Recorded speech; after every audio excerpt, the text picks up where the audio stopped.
Yesterday's riot at Capitol Hill did not stop the certification process of presidential votes for Joe Biden and Kamala Harris. Vice President Mike Pence and members of Congress reconvened just after 8 p.m.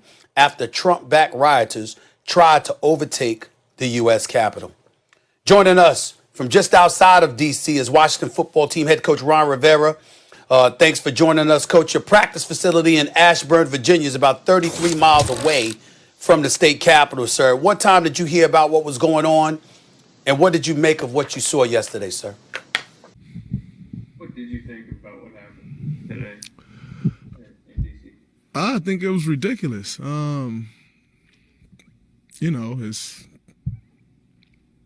It's baffling to see the reaction that the law enforcement had, and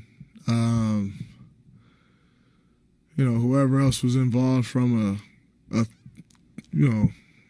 authoritarian standpoint, to see the National Guard standing on those same steps when there was a peaceful protest, and now to see a terrorist attack and no National Guard. It just goes to show you where this country is, where this country has been, and probably where it's going to stay. To be quite honest, nothing's changed. I think, through social media and all of these, different things that we have at our fingertips today, you're more aware of things, but nothing's changed. This is the same America that it's been. It's no different. I've seen a lot of things of shoot them like we would have been shot. I don't think that's the right thing to do either. I think stop shooting us. I think that's more the battle cry than necessarily shoot them like we would have been shot. Just stop shooting us. And ironically, the news that's come out of Kenosha and these places, within the same 24-hour span as that happens, and then you kind of see that, it's just like a slap in the face and almost a fuck you to every black person in America who goes through these things. It's almost like they want to show you that they have power, and and want to show you that I can say fuck you and there's nothing you can do about it. And so,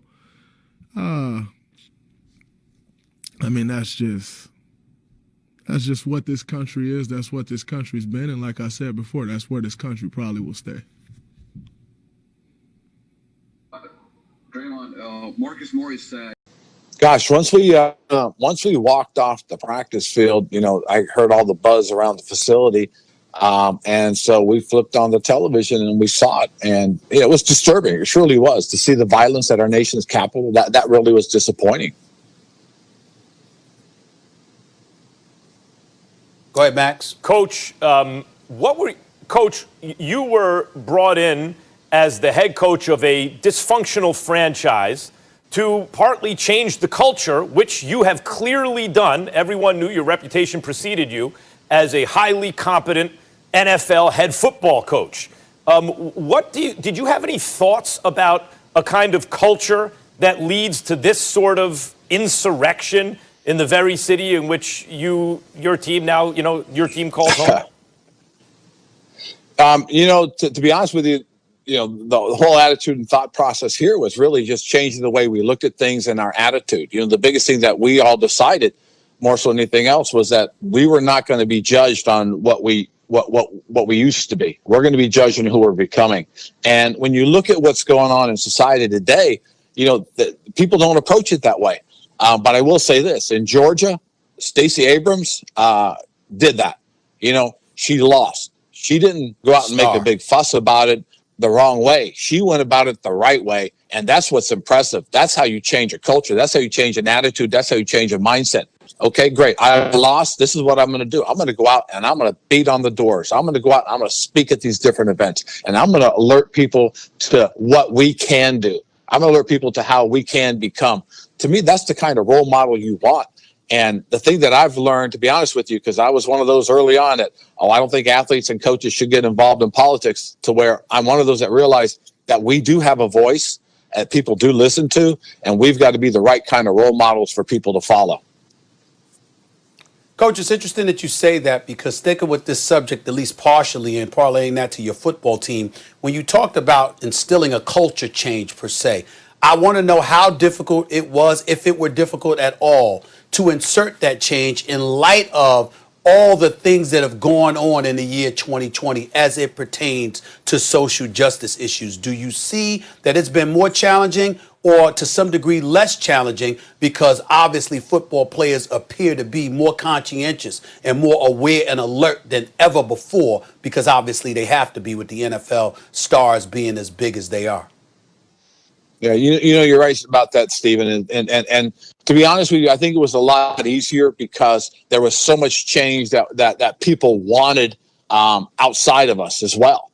And everything from the Floyd George murder to changing our name George Floyd, to all these things that happened. I'm sorry, George. Excuse me. I apologize. The George Floyd murder. It's one of those things that with the change people wanted, we had to make change. We had to come in and say, we're not going to stand for this type of stuff, guys. And if it does happen, there are consequences, which we've had to do. We've had to exercise, our right to pass consequences down to the people that had perpetrated these situations. And so what we've done is, when something came up, we made moves, we made decisions, we changed things, and we're just going forward. We're not gonna, we're not gonna look back and say, this is our history and it's who we are. No, this is our history. We've learned from our history. We apologize for it profusely, but we're going to correct this and we're going forward. And that's really the thing that we've tried to do. Well, Max, let me chime in right here and transition to play on the to play on the football field, because, Coach, you guys are in the playoffs.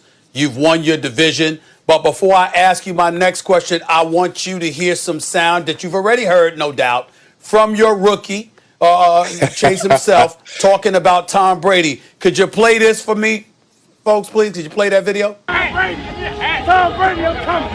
I want Tom. Chase is a great young player.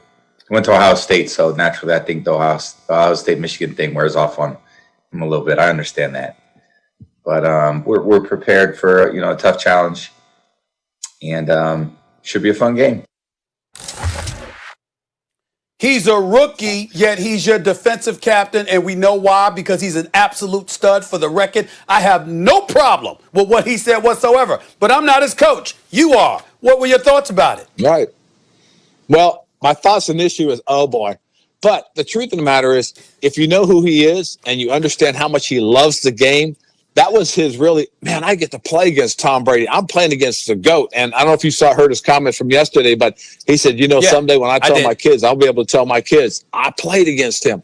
And that's really what that's about, because when we played Pittsburgh on the Monday night game, we were standing around midfield and he said, I want Ben. And I said, don't worry, you'll get a chance during the game. He said, no, I want to get over and meet him. So he went across to the other side, went over and shook Ben's hand. He was so excited about that. And so when I saw this, that was my first initial But then the realization that he is so excited that he's going to be on the same field and he's going to compete against, the GOAT. I mean, he really is one of the all-time greats, one of the iconic players. That's what he's really excited about. So this should be fun on Saturday night. Staying on the field, when you look at the quarterbacks, it's not like two young, big-armed quarterbacks. But when you look at the coaches, it's Riverboat Ron versus no risk it, no biscuit. What kind of game are we to expect here, Coach? You can expect anything, and I have a tremendous amount of respect for BA. I think he really is one of the really good people in this league. He's been through an awful lot.